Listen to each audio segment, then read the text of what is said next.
Hi everyone, this is a Know Your Rights presentation that covers bullying. The purpose of this is to inform families about their rights within the school system because unfortunately Muslim students are often mistreated as a result of Islamophobic views. So for context, CARE Washington is a civil rights and advocacy organization serving Muslim individuals, families, and communities in Washington state. And today we have put together a Know Your Rights presentation on school bullying. My name is Angelique Rodriguez. I am the policy assistant here at CARE Washington. I'm also a student at the University of Washington. And today I'm with my colleague Ayoub. And Ayoub, I'll turn it over to you for introductions. Hi, my name is Ayoub Ahmed. I'm a community organizer at CARE Washington, and I'm also a law student at Seattle University. We'll jump right into the presentation. So today, the goal of this presentation is to cover the following. So first, what is bullying? And then what laws are in place to protect students and prevent instances of bullying, and what you can do as a parent and or student if this is happening. Next slide, please. So Washington State defines bullying in the RCW 28A 300-285. There are many forms of bullying. Some are easier to recognize than others.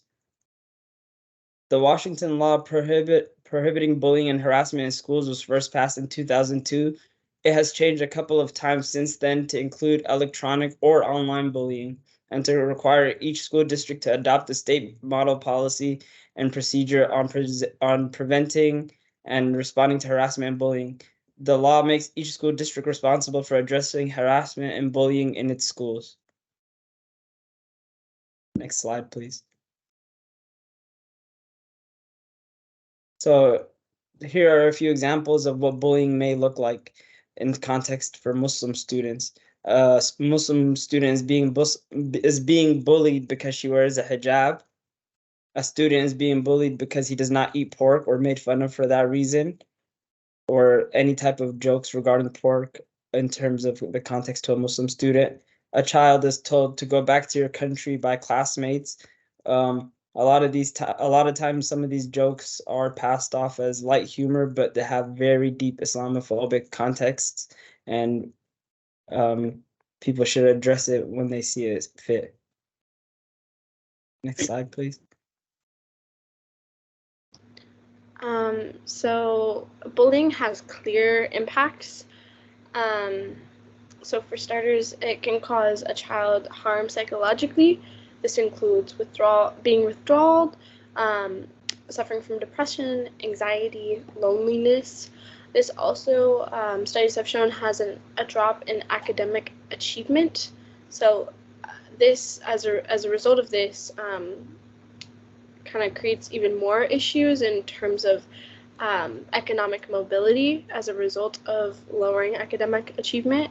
This also puts students to be more likely in the school-to-prison pipeline.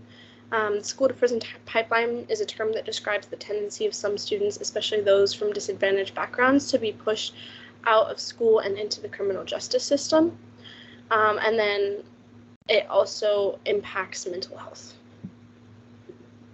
Next slide, please. Additionally, bullying is highly underreported. At CARE Washington, we would like, if possible, we want to be informed of what is impacting the community. So if you or your child is being bullied, we are interested in hearing about this so that we can have more of an understanding for tracking purposes as to how many cases of bullying that is occurring. And once we're able to, if we have these reported to us, we can also make a stronger case to policymakers that they need to do something about this. Additionally, CARE Washington can treat these cases discreetly and with respect, whatever level of involvement the family is comfortable with. So it really is up to the family. So yes. Next slide, please. So next we will discuss some of the laws that are in place protecting Muslims here in Washington State. Next slide, please. Citizens have rights and are protected at multiple levels from bullying. First, the federal government guarantees certain rights at a national level. Then Washington State enacts laws that are meant to award citizens even more rights at a country level. Lastly, there are rights a person has at the city level through the school district. Essentially, this is how the American government works through federalism. So you have rights at the federal government level, state level, and at your county level. The U.S. Constitution grants rights to all citizens through federal laws. These laws are applicable anywhere in the country. State laws can offer their citizens more rights at the county level, and state rights are usually mirrored after federal law, but not always. And district level or city laws are meant to protect people in a smaller community within like a neighborhood or a small area of a city. At all of these levels, people are protected from bullying, and when cases come about, can be handled at either of these levels.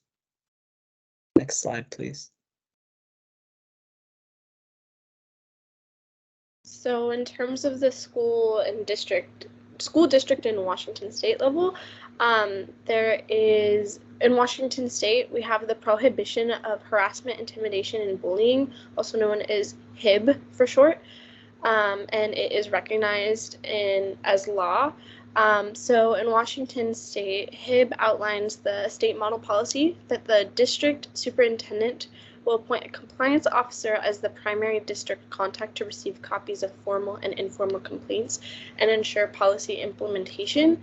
In addition, the HIB compliance officer is required to participate in an annual compliance officer training session. All of this is to say that there is a procedure for receiving and responding to bullying complaints, and that you are entitled for your complaint, for the instance of bullying that you've suffered, to be addressed by this procedure. Next slide, please. So at the federal level, if someone faces violations of bullying that are persistent and the school district does not respond, a person may be able to bring a claim to a federal court under the Hostile Racial Environmental Act claim. Like the slide says, there are no explicit laws preventing bullying, but there are laws against discrimination. If a person being bullied is part of a protected class, it can be enforced on the federal level. Some of these protected classes include sex, sexual orientation, gender identity, also national origin, and sometimes religion can fit into national origin and or race.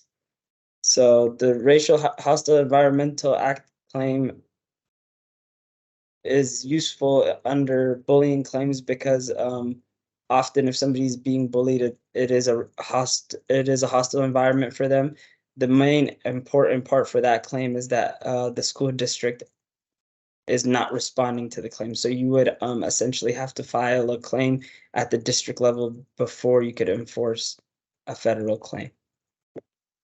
So what if I am an immigrant? Does my child have rights is an important question somebody may be wondering. Bullying of any individual, citizen, or immigrant falls under federal rights. Like I mentioned earlier, protected classes usually include national origin, ethnicity, and race. So if somebody's being bullied specifically because of the country of their origin or their status in America, that usually does fall in with their protected class. Also, Plyer versus Doe was a landmark case that recognized the equal protection of under law for undocumented children as well as their status as protected classes. Next slide, please. So next we're going to talk about what you can do as a student or a parent. Student being as someone being bullied, or a parent of a child who is being bullied. Next slide, please. So if you yourself are being bullied, it is important to speak up and tell someone you trust. So this could be a parent, this could be a teacher. So we have a resource here that can help you start that conversation, and we understand that it can be a tough conversation to have, but the first step would be to speak up about it and tell someone what is going on. Next slide, please. So if you're a parent, some things that you can do is first talk to your child who is being bullied, and understand that the child might be a little reluctant to talk about the bullying or harassment, but it's important to be both patient and also somewhat persistent to try and understand what is happening and what's going on. We also have a resource right here that can help you start that conversation with your child. Additionally, it's important for you to keep a timeline with the details of the instances that happen during the bullying. It's also important to file a complaint. You can reach out to organizations, and we'll go into the timeline next. So next slide, please. So in terms of a timeline, you should see if your child can tell you the details, like how long the bullying has been going on, who has been involved, who was nearby and could have seen something happen, where it took place. Write down all of this so that you can talk to their school about it, or talk to their child's teacher about it. So you can talk to the child's teacher about the instances and ask them to keep an eye on what's going on. Additionally, just keeping a record of what has happened in regards to the bullying and what was said, it will help you be able to build more of a stronger case if it continues to go on. And it will just, basically it will just help you have a stronger case going forward if that becomes necessary, or if you would like to. Next slide, please. So next, you can also file a complaint. So many school districts post their incident reporting forms online. They may be available at the principal's office, but you might just have to check with that. But in general, filing a complaint, you can talk to a teacher, talk to a principal, file a formal complaint with the school district, and or reach out to other organizations for additional help. Next slide. And I would like to add, if your complaints are not responded to, then you could essentially have a claim for a racially hostile environment, like we mentioned earlier. So don't feel discouraged that your complaints are not being heard. There is also a solution for that.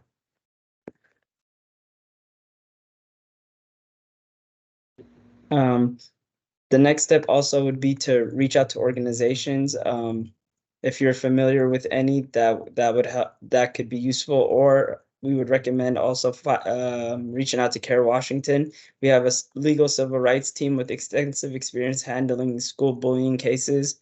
We are here to help. We are also a nonprofit and free of charge for our clients. Next slide, please. The Islamic perspective on bullying is essentially that Surah Al-Humazah was revealed to the Prophet ﷺ in the early stages of Islam. During the early stages of Islam, the people of Mecca ridiculed and bullied the Prophet ﷺ because of his teachings of Islam.